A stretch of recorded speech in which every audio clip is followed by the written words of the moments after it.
teman-teman kembali. Kita akan berbicara mengenai perspektif gender dan pengarus utamaan gender di dalam mobilitas. Ada 3 negara di mana kami sudah melakukannya. Ini adalah kesempatan yang sangat baik sekali. Kita baru merayakan Hari Perempuan Internasional kemarin. Dan kita hari ini punya panel seluruhnya perempuan, termasuk saya sendiri.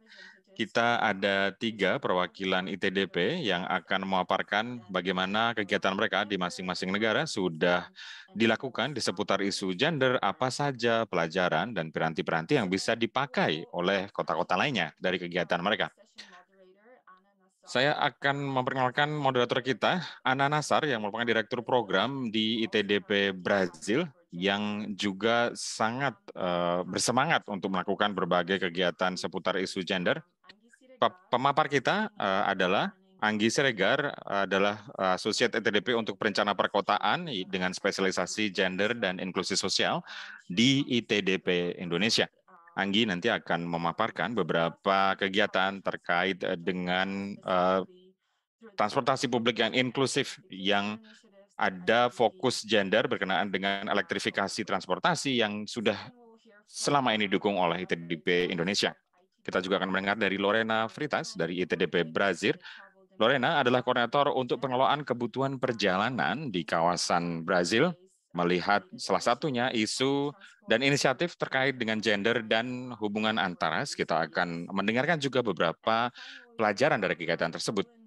Kemudian pembicara terakhir kita adalah Caroline Mimano yang merupakan pengelola kemitraan dan komunikasi di ITDP Afrika. Caroline nanti akan memaparkan beberapa kegiatan yang berpusat di isu gender yang dilakukan di kawasan Afrika. Saya akan mempersilahkan Ana untuk memoderasi kegiatan ini. Silakan. Terima kasih banyak atas pengenalannya, Iwona. Selamat pagi dari Sao Paulo, selamat sore, selamat malam, peserta dari seluruh dunia. Terima kasih banyak sudah berkenan bergabung dengan webinar ini, di mana kita akan mempelajari berbagai tantangan dan kesempatan untuk membawa perspektif gender dalam perjalanan mobilitas, mempengaruhi bagaimana sistem transportasi di kota-kota dirancang dan bagaimana cara pengoperasionalisasiannya. Sebelum kita mendengar pengalaman dari Indonesia, Mesir, dan Brazil, saya ingin menyampaikan beberapa hal kenapa topik ini penting sekali. Yang pertama kali, sistem transportasi di banyak kota itu dirancang dengan mengutamakan pengguna laki-laki dengan tanpa perspektif gender dalam rancangan awalnya. Perempuan, sementara itu, melakukan perjalanan dengan kebutuhan, karakteristik, dan kebutuhan yang berbeda dengan laki-laki. Aksesnya berbeda-beda. Perempuan yang menanggung ekonomi perawatan, termasuk merawat keluarga, merawat rumah tangga, kebutuhannya berbeda sekali. Kebutuhan rumah tangga ini mempengaruhi pola perjalanan pengguna perempuan. Misalnya, mereka berpindah-pindah dengan tujuan yang berbeda-beda, lebih dari satu, dibandingkan dengan pengguna laki-laki yang biasanya tujuannya hanya 1 atau 2, lebih sedikit. Dan di Brazil, kebutuhan sehari-hari perempuan itu dipenuhi dengan kekhawatiran kekerasan yang terjadi di perkotaan yang mempengaruhi bagaimana mereka menggunakan transportasi di Jakarta. Pelecehan seksual, dan berbagai kekerasan yang mungkin terjadi mempengaruhi sekali bagaimana mereka memandang dan menggunakan transportasi di perkotaan. Pada akhirnya, kita bisa mengingat bahwa perempuan itu bukan ide yang monolitis, beragam sekali. Sehingga ketika kita melihat solusi-solusi berbasis gender, kita harus menggunakan pendekatan berbasis interseksionalitas, di mana kita melihat berbagai gender, ras, dan orientasi seksual. Di Brazil misalnya, kehidupan perkotaan itu sangat menantang bagi perempuan kulit hitam dan perempuan yang berpenghasilan rendah yang sangat mempengaruhi pengalaman sehari-hari mereka. Transformasi dan perubahan yang mendasar harus dilakukan dan kemudian dipadukan di dalam perencanaan transportasi kalau kita ingin mengatasi permasalahan ini. Di ITDP kita sudah memimpin inisiatif gender dan kemarin kita baru saja merayakan Hari Perempuan Internasional dan merayakan bahwa pengarus utamaan peran perempuan di dalam sektor transportasi akan memberikan manfaat bagi semua anggota masyarakat. Kita sedang mengubah strategi supaya transportasi perkotaan lebih bisa dimanfaatkan oleh perempuan. Tanpa berlama-lama lagi, kita akan mendengarkan dari Anggi yang akan menyampaikan pengalaman di Jakarta. Kemudian Lorena akan membagikan berbagai pengalaman yang ada di Brazil. Dan setelah itu, Caroline akan membagikan pengalaman terkait dengan sistem BRT di Kairo, Mesir. Silakan, Anggi. Okay, thank you, Anna. I hope you all have. Terima kasih, Ana. Semoga semuanya bisa melihat layar saya seperti yang disampaikan oleh Ana dan Iwona. Saya sekarang bekerja sebagai perencana perkotaan dengan fokus pada gender dan inklusi sosial di Jakarta dan juga elektrifikasi transportasi publik. Dan kita ingin membahas terkait dengan perempuan dan kelompok yang rentan, bagaimana caranya kita bisa mendukung mereka dengan berbagai sudut pandang. Sedikit latar belakang terkait dengan kegiatan kita di ITDP Indonesia dan hubungannya dengan isu-isu yang tadi kita sampaikan. Saat ini kita tidak hanya bekerja dalam isu ini, kita sudah bekerja dari tahun 2015 di isu yang lain.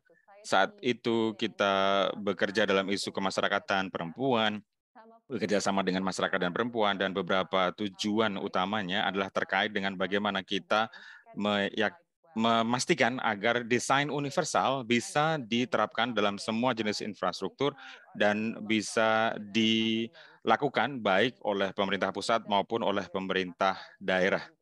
Dan meningkatkan kemudahan akses juga berpengaruh pada kesempatan kerja, kesehatan, dan pendidikan. Seperti yang disampaikan oleh Ana sebelumnya, tantangan kita di Indonesia, kita sudah mengadopsi perencanaan berbasis perencanaan tata ruang dan zonasi, di mana kita yakin bahwa pendekatan ini akan bisa mengatasi berbagai isu dan permasalahan yang dihadapi perempuan terkait dengan kesulitan mengakses transportasi dan kesempatan yang jauh dari tempat tinggal mereka. Kita ingin mendorong agar transportasi yang lebih adil, aman, dan nyaman bisa diakses dengan mudah oleh perempuan. Kenapa kita harus bekerja sama dengan perempuan atau kelompok rentan yang lain? Adalah karena kita ingin meningkatkan kenyamanan, keamanan, dan kesehatan perempuan dan kelompok rentan ketika mereka ingin mengembangkan kehidupan mereka lebih jauh, kesehatan mereka, mengakses berbagai kesempatan.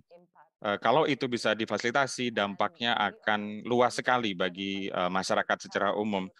Dan kita sedang mendorong transisi transportasi yang lebih lestari menjadi mata pencarian yang lebih lestari dan juga tata kelola kemasyarakatan yang lebih lestari. Dan ITDP kita bekerjasama dan berkolaborasi dengan berbagai kelompok perempuan, dengan perwakilan perempuan, aktivis perempuan, dengan tujuan agar kita bisa memahami kebutuhan dasar mereka. Apa saja kebutuhan mereka dan bagaimana kita bisa membantu mereka, membuat suara mereka bisa didengarkan aspirasinya oleh para pejabat yang bertanggung jawab. Kita melakukan berbagai kolaborasi, termasuk perancangan bersama. Kita juga melakukan audit bersama-sama dengan mereka. Misalnya ketika kita ingin mengakses seberapa memadai kualitas infrastruktur yang ada, dan kita ingin mempunyai hubungan yang lebih intens dan dekat dengan para perempuan. Kita juga bekerja sama dengan perempuan yang tinggal di kampung di Jakarta. Bapak Ibu bisa melihat website kita, itdp-indonesia.org, atau Anda bisa mengakses beberapa publikasi kita juga, atau ada YouTube channel kita juga untuk melihat beberapa video berbicara tentang proses audit yang kita lakukan. Salah satu video yang kita tayangkan judulnya Perempuan dan Kota di dalam bahasa Indonesia. Semoga nanti walaupun tidak berbicara bahasa Indonesia, teman-teman tetap bisa melihat semangat yang ada dalam video tersebut. Kita juga punya inisiatif dengan perempuan yang kita sebut dengan Puan-Puan Bersepeda, ada di Instagram @puan-puan-bersepeda. Silahkan bisa dicek akunnya, di mana kita juga melakukan beberapa kegiatan podcast yang teman-teman bisa akses di Spotify juga, tapi masih dalam bahasa Indonesia saja sayangnya. Dan kita mulai bekerja dengan perempuan dan mengembangkan metodologi, dan kita menerbitkan beberapa publikasi yang berkenaan dengan bagaimana kita menerapkan proses perencanaan kolaboratif yang publikasinya sudah kita terbitkan juga dalam bahasa Inggris. Prosesnya cukup panjang, tapi kita tahu bahwa setelah kita melakukan proses ini, kita kemudian punya pemahaman yang lebih baik terkait dengan apa yang dibutuhkan untuk mempengaruhi pemerintah. Dengan memahami kebutuhan perempuan dan di satu sisi melakukan proses yang memperluas pengetahuan kita tentang kelompok rentan yang lain, misalnya mereka juga punya berbagai anggota dan kelompok di dalam masyarakat yang mendukung dan memerlukan peran mereka bukan hanya sebagai perempuan, tapi juga ibu rumah tangga, pemimpin, dan pekerja dengan berbagai fungsi dalam masyarakat. Jadi metodologi yang kita terapkan dalam berbagai proyek kita membantu kita untuk benar-benar mengimplementasikan rekomendasi yang kita berikan. Jadi kita berikan rekomendasi yang baik sekali pada pemerintah, tapi di tahun 2016 kita juga bisa mendukung beberapa inovasi yang kemudian bermanfaat bagi masyarakat, khususnya perempuan. Berbicara tentang temuan, setelah kita bekerja sama dengan perempuan, kita pahami bahwa berdasarkan studi kami di tahun 2020 di 27 kampung kota yang ada di Jakarta, perempuan benar-benar menggunakan mekanisme jalan, bersepeda, dan angkot yang seperti mikrobus yang dijalankan oleh operator angkutan publik. Beberapa di antaranya dikelola oleh Transjakarta, sistem BRT-nya, busway-nya, dan mereka sangat bergantung pada moda transportasi ini, dan temuan ini harus ditindaklanjuti dengan kebijakan yang efisien dan efektif.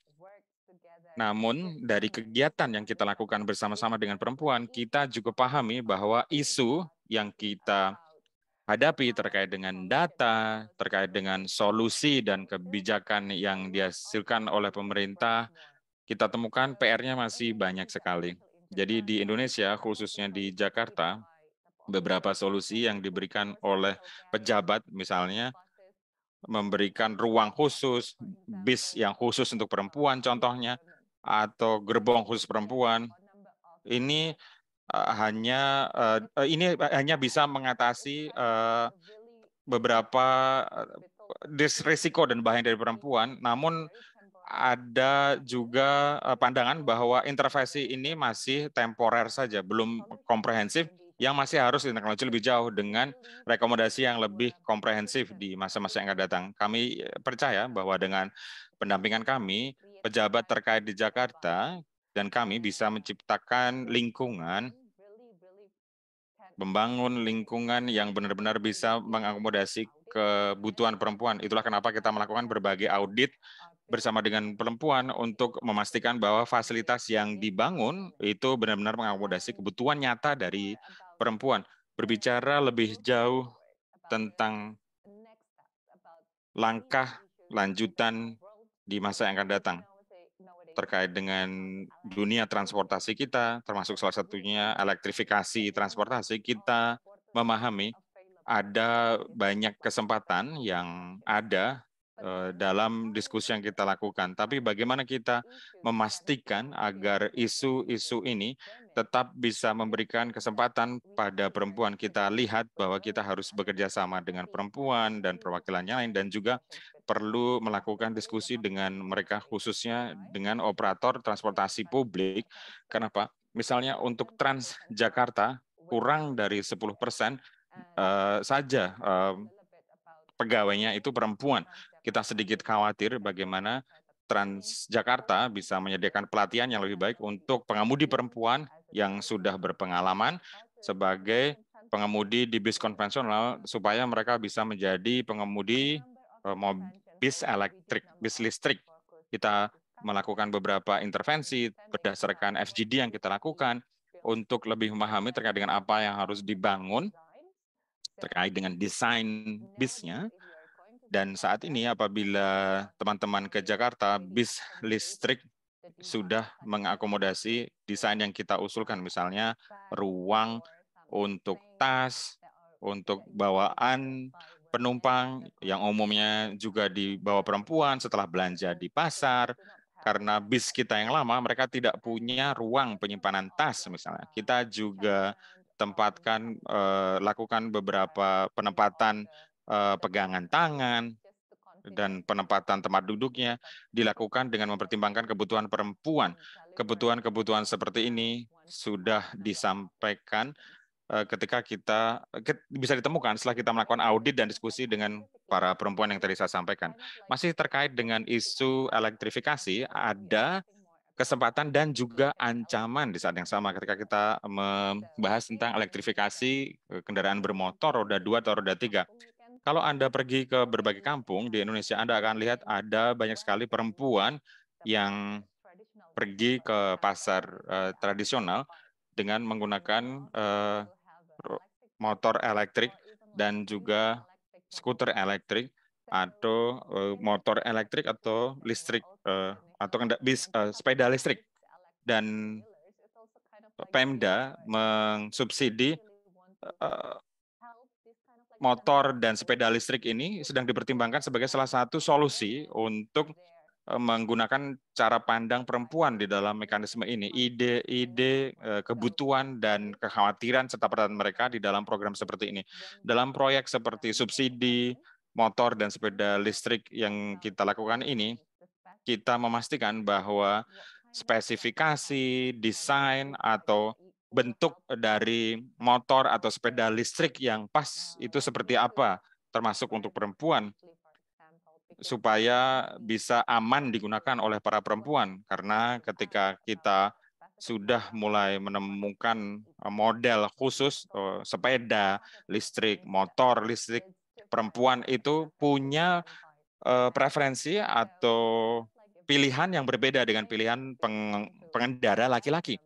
Jadi sangat penting sekali bagi kita untuk membantu mereka untuk bisa mempengaruhi pilihan terkait dengan kebijakan seperti subsidi sepeda dan motor listrik ini. Dan kita juga bisa membantu mereka untuk memperluas kesempatan ekonomi yang muncul dari kebijakan seperti subsidi sepeda dan motor listrik ini. Karena kalau kita melihat peran mereka bukan hanya di masyarakat, tapi juga dalam keluarga mereka, misalnya ada beberapa pengguna perempuan, ketika mereka menghadapi hambatan untuk menggunakan kendaraan untuk mobilitas, ini akan mempengaruhi kemampuan mereka berperan di keluarga dan masyarakat. Kalau mereka khawatir terkait dengan keamanan, kenyamanan dari menggunakan sepeda motor listrik misalnya, itu akan menjadi satu hambatan.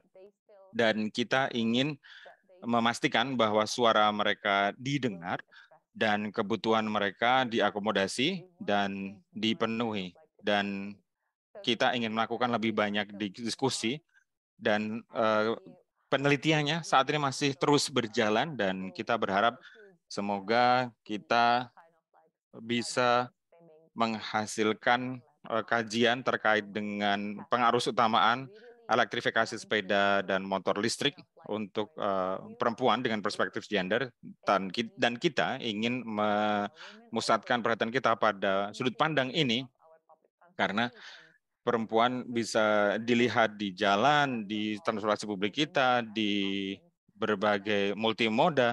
Namun ketika kita berbicara tentang elektrifikasi, kita tidak ingin membuat mereka tertinggal.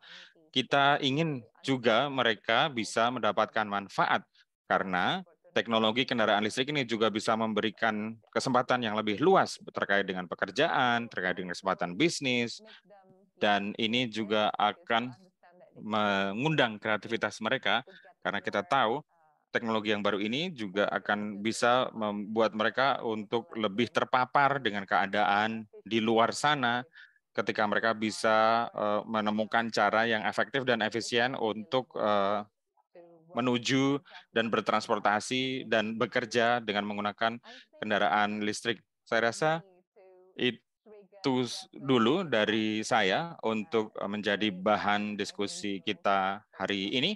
dan saya rasa kita bisa menindaklanjuti bahasanya lebih lanjut nanti. Terima kasih banyak. Hi everyone, good morning. Selamat pagi semuanya. I will make my presentation in Portuguese, so, saya akan memaparkan dalam bahasa Portugis, jadi silakan digunakan ke dalam bahasa Inggris jika diinginkan. Baik, saya akan menayangkan slide saya. Vocês conseguem ver minha tela? Can you see my screen?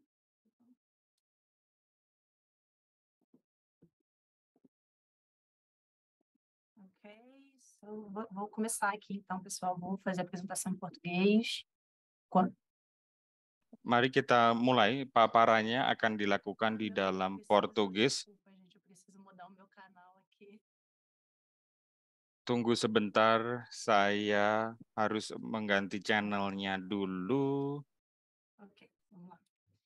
Então, gente, hoje eu vou falar um pouco aqui sobre a mobilidade. Hari ini saya akan bicara tentang mobilitas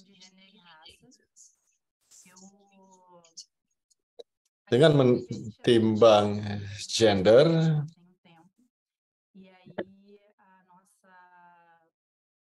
A gente percebeu em determinado momento que a gente trabalhar só com a questão de gênero, né, e os padrão de mobilidade feminina. Mohon maaf, saya mendengar dua bahasa sekaligus. Começou a ter uma visão um pouco mais interseccional, trabalhando com gênero e raça. Hi Lorena, can I interrupt you for a second? Hi Lorena, can you? I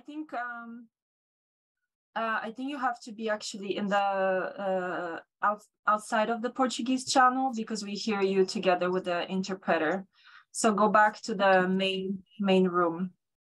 Okay, I'll stop share here. I'm so sorry, guys. I'm a little confused with this technology. You can I'm like the grandmother. No worries. You can put original audio interpretation off, I think. Okay. And let me know if that's working. Deveria estar ouvindo a interpretação. Tá funcionando agora, Yes, pessoal. we can hear the interpretation. I'm so sorry. Desculpa. Vamos lá. Vamos fazer dar certo. Então, retomando aqui, a gente aqui no TDP. Oke, mari saya mulai kembali. Jadi TDP Brasil sudah bekerja cukup lama dalam terkait persoalan gender. Pada saat ini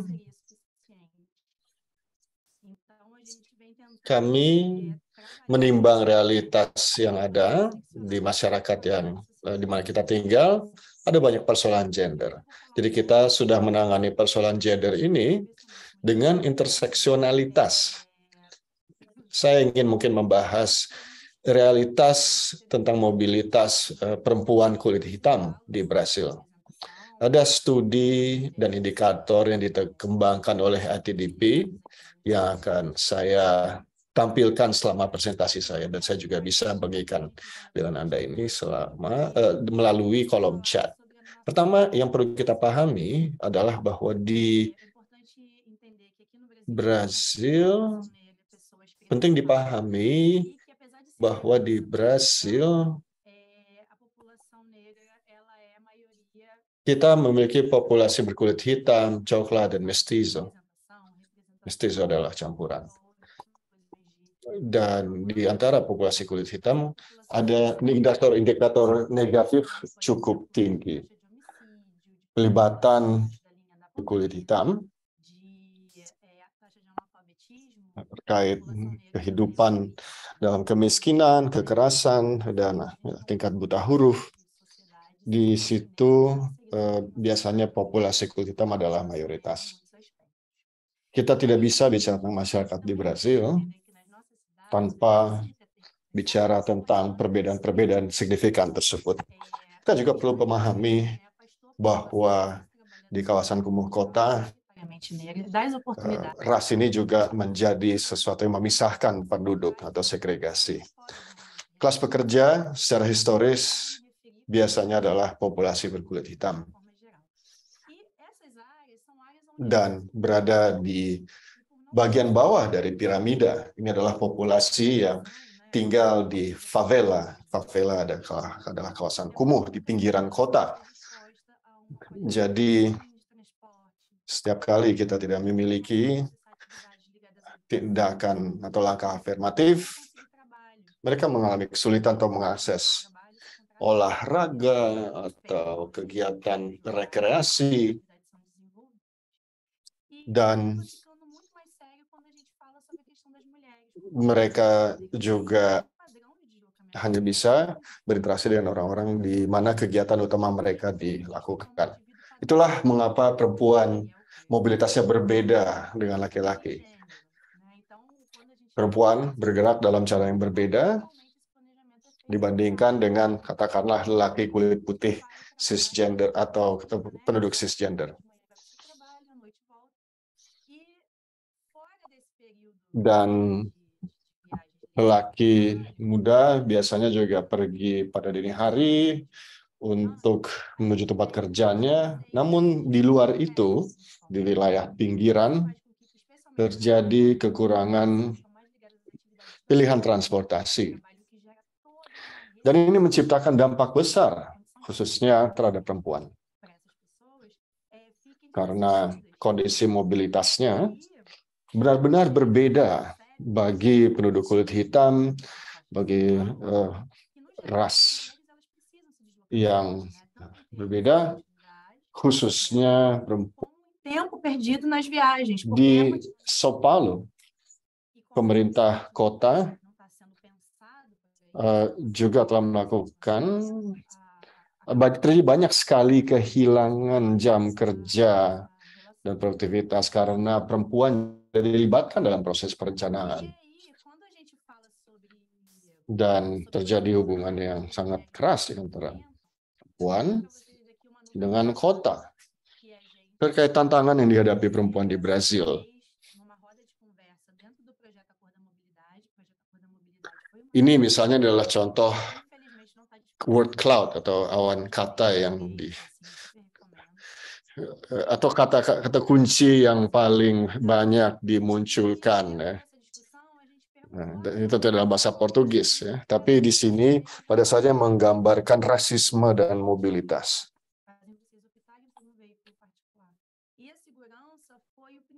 Perempuan cenderung memilih untuk tidak menggunakan transportasi publik, dan itu pada dasarnya adalah karena persoalan keamanan.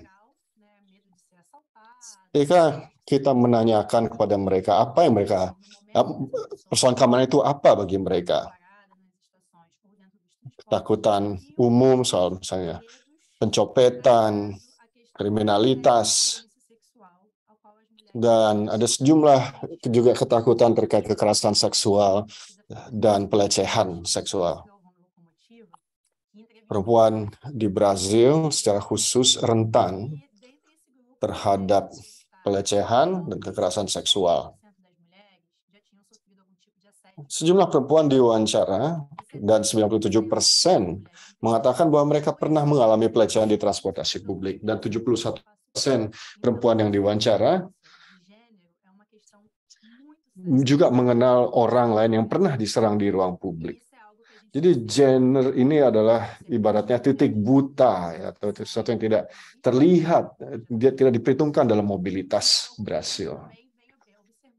Kita tahu ini dari berbagai laporan dan studi dan wawancara yang dilakukan dengan pemerintah kota São Paulo.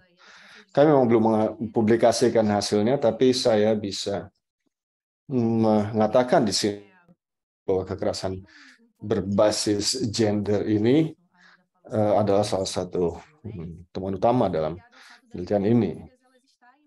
Dan kalau kita bicara tentang kekerasan, perempuan kulit hitam lebih terpapar lagi terhadap kekerasan seksual. Tidak hanya kekerasan seksual, tapi juga kekerasan rasial.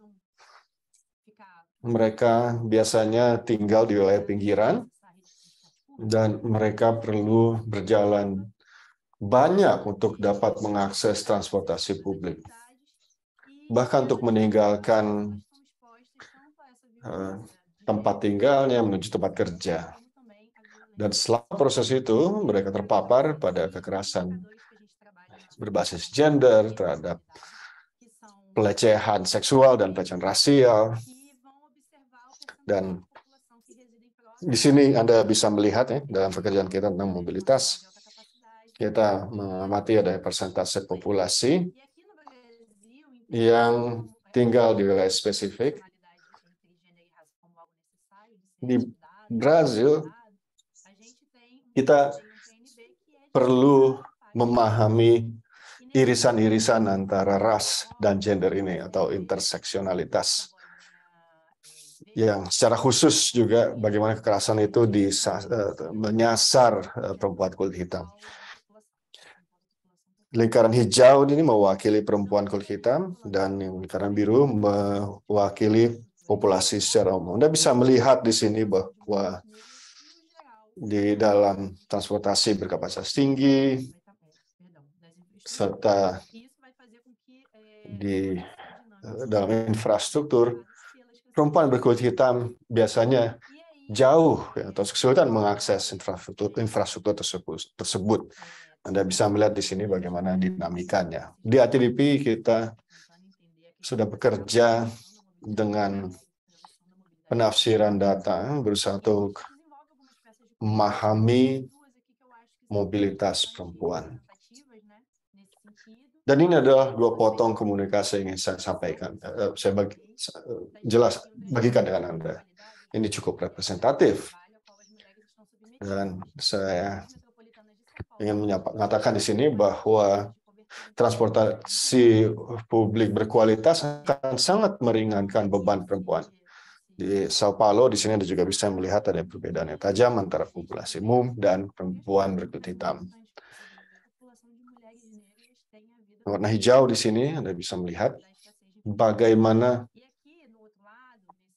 pentingnya untuk berfokus pada infrastruktur dan kelangkaan infrastruktur dalam warna merah jambu dan hijau ini. Anda juga bisa melihat bahwa kita mengkonfirmasi bahwa perempuan kulit hitam kesulitan untuk pergi ke kota atau berpartisipasi aktif dalam mobilitas. Ini sangat menarik karena anak perempuan kulit hitam mereka cenderung untuk tidak naik sepeda karena mereka tidak bisa mengakses infrastruktur yang aman karena juga ada relasi antara perempuan kulit hitam yang tinggal di wilayah-wilayah tanpa infrastruktur sepeda. Terakhir, untuk menjelaskan beberapa rekomendasi, studi ini melakukan penelitian atas perempuan terkait indikator mobilitas di Sao Paulo dan Rio de Janeiro. Mereka memahami, kita melihat di sini ada perbaikan kualitas data, segala sesuatu berkenaan dengan kekerasan dan ras. Jadi kita di sini bekerja tentang interseksionalitas. Pekerjaan itu adalah suatu hal yang sangat penting untuk dapat meningkatkan representasi di dalam pengambilan keputusan di pemerintah-pemerintah kota. Kita perlu mendengar perempuan. Di Brazil, partisipasi dan pelibatan perempuan, khususnya perempuan kulit hitam itu secara historis sangat rendah. Dan perempuan perlu hadir pada saat pembuatan keputusan itu dilakukan. Jadi saya ingin merekomendasikan kepada Anda untuk membaca laporan-laporan ini. Terima kasih banyak dan mohon maaf apabila tadi terjadi kebingungan sedikit tentang saluran penerjemahan. Dan saya mungkin ingin mengundang Caroline untuk menyampaikan pemaparan sekarang. Nama saya Caroline Mimano. Saya adalah manajer kemitraan dan komunikasi di ATDP. Saya akan memaparkan studi yang kita lakukan terkait akses perempuan pada transportasi publik. Di ITDP Afrika, kami bekerja di Mesir, Ethiopia, Kenya, Tanzania secara aktif, dan kami juga memiliki sejumlah proyek di negara lain seperti di Guinea, Ghana, Mozambik, di antara negara-negara lain. Studi ini dilakukan dalam kemitraan dengan otoritas urban. Maaf, boleh kembali ke yang pertama tadi? Dengan UN Habitat.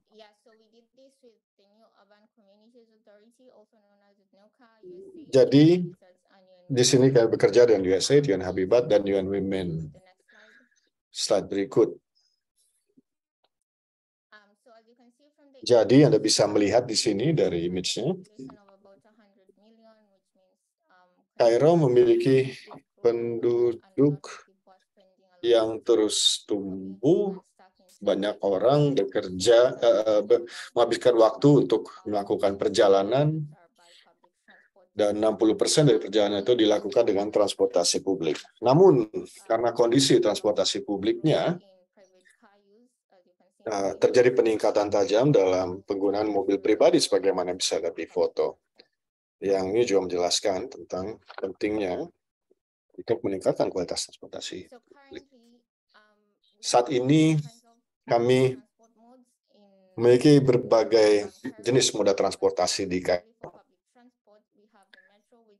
Kami ada metro yang saat ini memiliki 3 jalur, dan kita juga memiliki berbagai jenis bus, yakni Cairo Transport Authority atau transportasi Kairo atau CTA yang busnya lebih besar. Ada juga bus mini, bus mikro, dan juga kendaraan-kendaraan yang dioperasikan oleh perusahaan swasta dan individu. Jadi persoalan utama dengan sistem transportasi umum seperti ini adalah kepadatan. Tidak cukup ada ruang untuk mengakomodasi permintaan. Dan ini juga mengakibatkan waktu tunggu yang sangat lama bagi penumpang transportasi publik.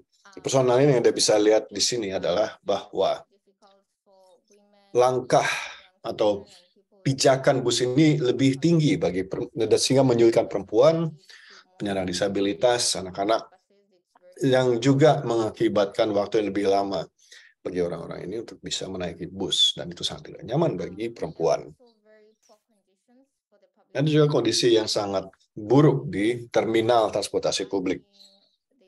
Pencahayaan yang buruk, tidak ada paving, dan kondisi kendaraannya juga tidak terlalu baik. Dan ini membuat sangat tidak nyaman bagi orang-orang untuk menggunakan fasilitas ini. Dan untuk memperbaiki hal ini, kami merekomendasikan bus rapid transit antara lain.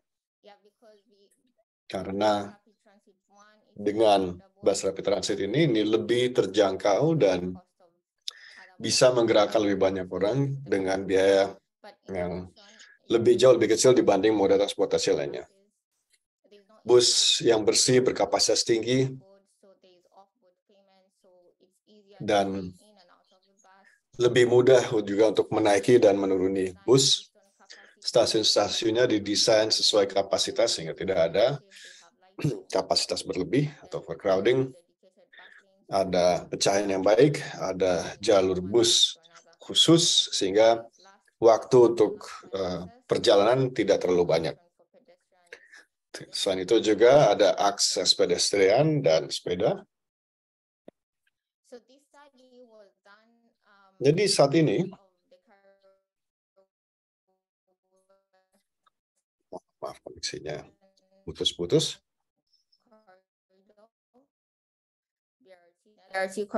So we have the Ring Road BRT in. Jadi di sini ada BRT Ring Road dalam warna merah dan hijau yang saat ini sedang dibangun. Kemudian juga ada koridor BRT Barat yang kami bantu rancang, dan saat ini juga kita bekerja untuk desainnya. Jadi ini adalah dari wawancara yang kami lakukan, untuk memahami data ini, kami melakukan beberapa survei. Pada dasarnya kita menghitung jumlah orang di setiap kendaraan, tapi di sini kita fokus pada jumlah perempuan, jumlah anak-anak, dan jumlah laki-laki. Jadi sangat spesifik untuk gendernya dan untuk menghitung jenis, untuk menghitung gender yang menggunakan kendaraan ini. Kita juga melakukan itu memahami persoalan ini dari perempuan, dan kita juga melihat kondisi terminal dan memahami bagaimana orang-orang bergerak. Apakah mereka aman? Apakah mereka nyaman bergerak dari satu tempat ke tempat lain? Dan kita juga berusaha memahami apa saja pola-pola mobilitasnya. Kami juga melakukan beberapa diskusi kelompok fokus dengan perempuan dan perempuan dengan disabilitas supaya kita bisa memahami persoalan yang mereka hadapi. Misalnya, apakah mereka merasa ongkosnya terjangkau? Kita berusaha memahami apakah mereka merasa aman atau nyaman menggunakan sistem transportasi publik. Juga melakukan survei online tentang pola mobilitasnya untuk lebih baik memahami persoalan yang mereka hadapi. Dan juga melihat kondisi fisik dari terminalnya dan koridornya untuk memahami bagaimana ruang tersebut. Jelas di ujungnya tadi. Oke. Ini adalah salah satu foto dari salah satu diskusi kelompok fokus yang kita lakukan. Dan yang ini juga adalah gambar dari diskusi kelompok fokus perempuan dengan disabilitas. Dan ini adalah beberapa temuan yang dari survei ini. Dari studi ini, kita melihat bahwa perempuan tidak banyak melakukan perjalanan, hanya 25% dari penumpang transportasi publik adalah perempuan. Artinya perempuan tidak melakukan perjalanan sebanyak laki-laki. Tapi juga banyak dari mereka merasa pernah dilecehkan. 80% dari perempuan pernah mengalami harassment atau pelecehan. Dari ketika mereka berjalan, berdiri di perhentian bus, selama di busnya, sepanjang perjalanan tersebut mereka merasakan pernah mengalami pelecehan. Sebagaimana disebut tadi oleh rekan-rekan saya, kami juga, sebagaimana kita bisa dari grafik, banyak laki-laki bekerja, melakukan atau perjalanan untuk bekerja, pendidikan, dan hiburan, tapi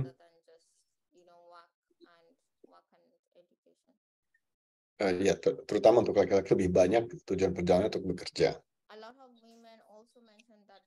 Banyak perempuan juga menghabiskan lebih dari 2 jam untuk melakukan perjalanan sehari-hari. Dan ini juga menerangkan persoalan yang tadi sempat kita sebut di awal.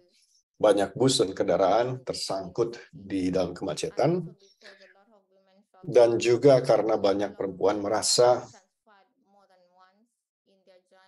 atau perempuan melakukan transfer lebih dari sekali dalam perjalanan, pindah dari satu kendaraan ke kendaraan lain. Sehingga di sini kita menyadari bahwa 70% dari penumpang melakukan transfer atau perpindahan mode kendaraan paling tidak sekali dalam perjalanannya. Juga banyak overcrowding atau kapasitas atau kelebihan kapasitas, kelebihan penumpang. Dan banyak perempuan juga mengatakan bahwa salah satu alasan utama bagi pelecehan itu adalah kurangnya keamanan. Perempuan merasa tidak aman menggunakan bus-bus kota.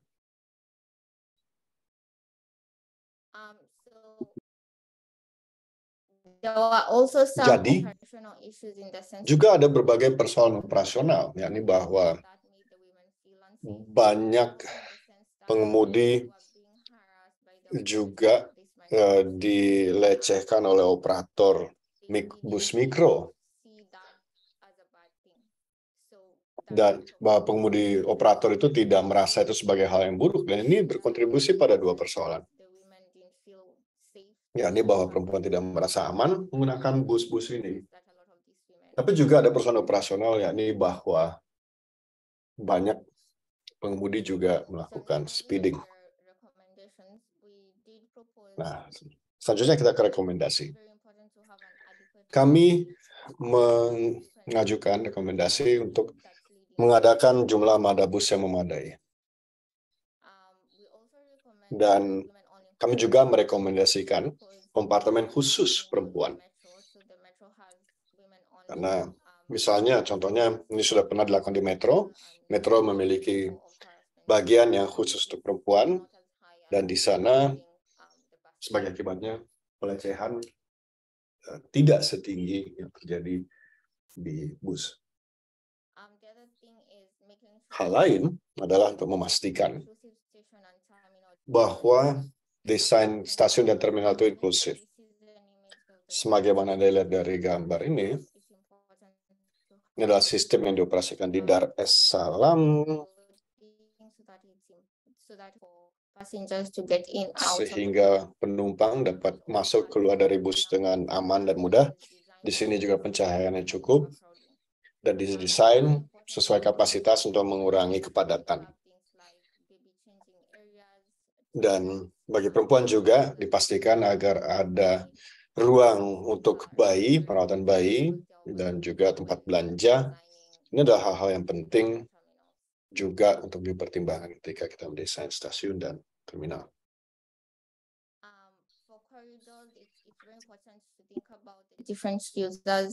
Untuk koridor ini, penting juga bagaimana kita banyak orang yang menggunakan, penting kita mendesain jalur transportasi agar efisien. Ada perlintasan yang sederhana yang memudahkan pergerakan dari satu sisi jalan ke yang lain. Sehingga memudahkan pergerakan keluar masuk stasiun. Hal lain juga yang dimasukkan di sini adalah untuk memudahkan orang dengan disabilitas keluar masuk stasiun. Penting bagi kita untuk mempertimbangkan semua jenis pengguna dan memperhatikan kebutuhan untuk jenis pengguna yang berbeda.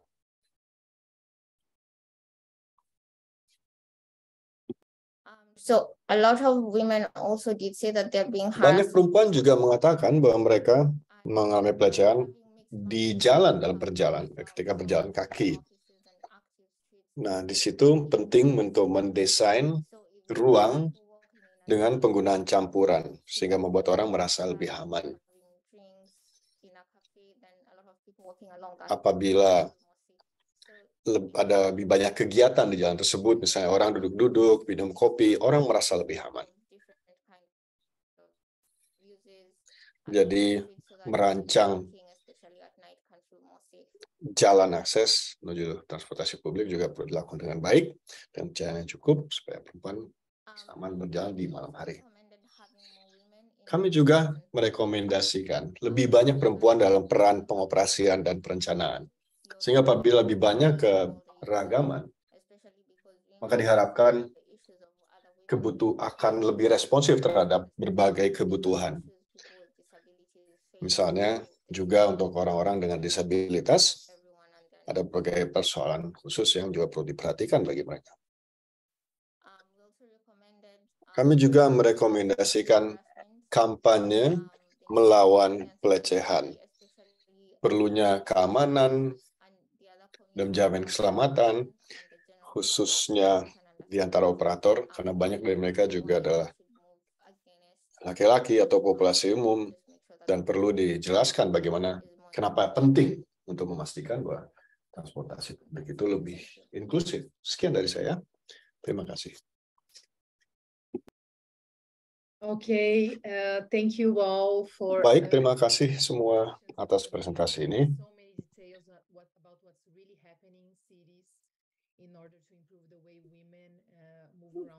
Sangat menarik kita mendengarkan apa saja upaya-upaya yang dilakukan untuk meningkatkan kenyamanan bagi perempuan dalam penggunaan transportasi publik. Waktu kita yang tersisa tidak banyak, namun ada banyak sekali pertanyaan di kolom chat. Saya akan minta para operator untuk menampung pertanyaan-pertanyaan tersebut dan berusaha menjawabnya. Namun mari kita coba membaca beberapa pertanyaan. Pertama mungkin pertanyaan dari Q&A dari Fahri Reja pada Carer yang tertarik atas jenis transportasi apa studi ini didasarkan. Ya, jadi tadi pertanyaannya, apakah pertanyaan tentang studi atau secara umum? Jadi pada dasarnya,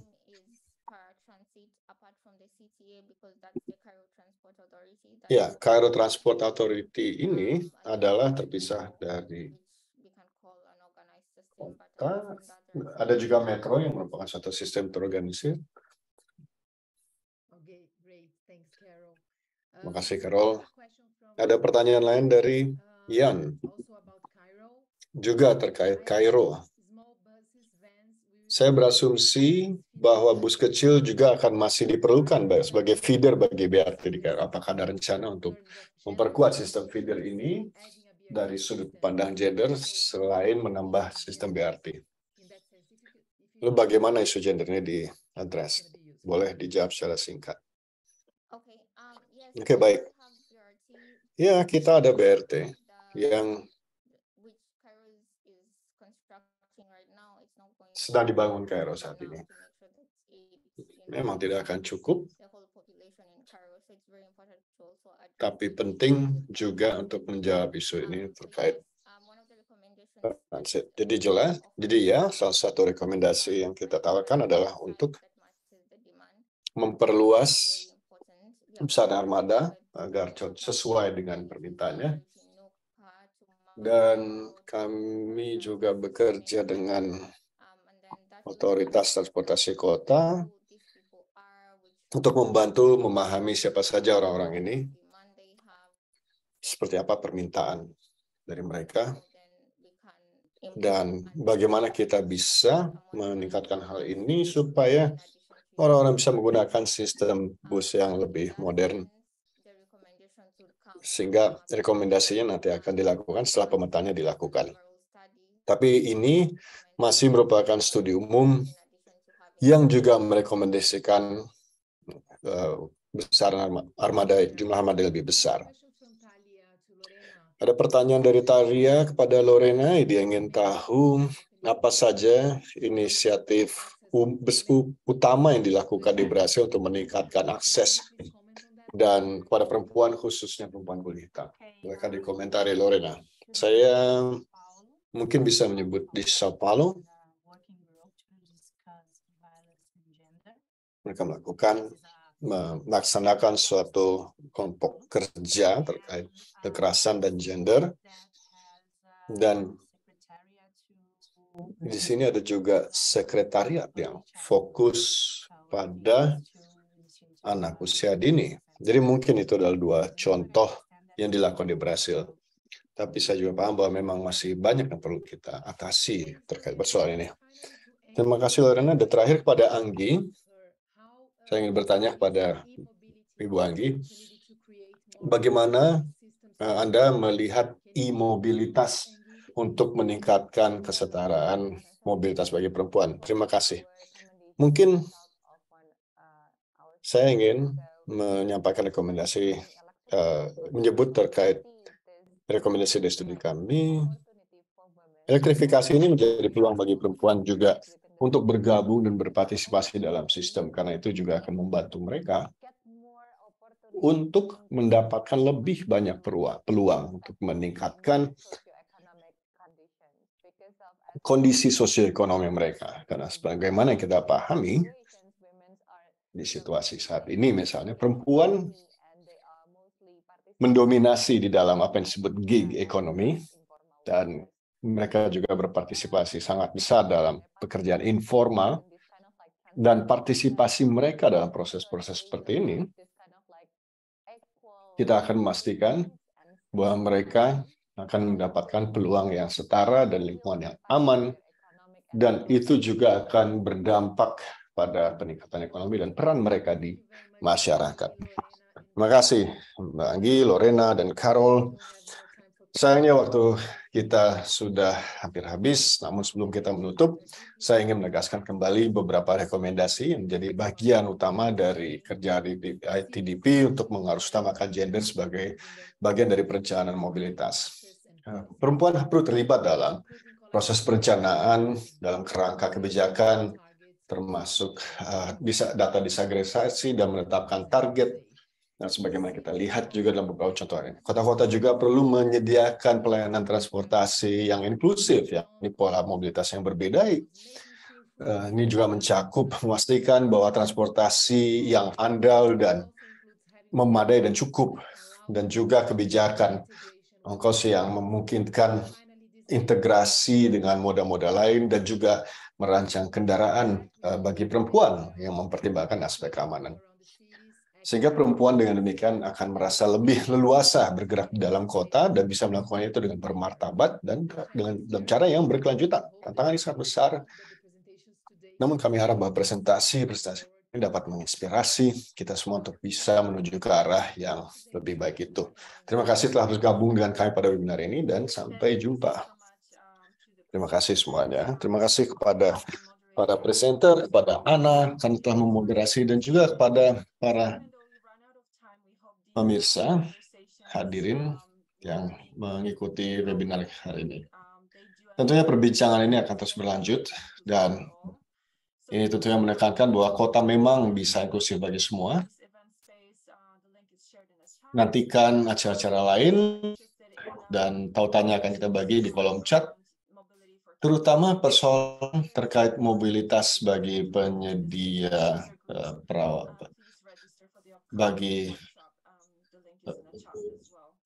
dan tautannya kami bagi juga di kolom chat. Terima kasih atas presentasi yang sangat menarik hari ini. Sampai jumpa. Selamat malam semuanya.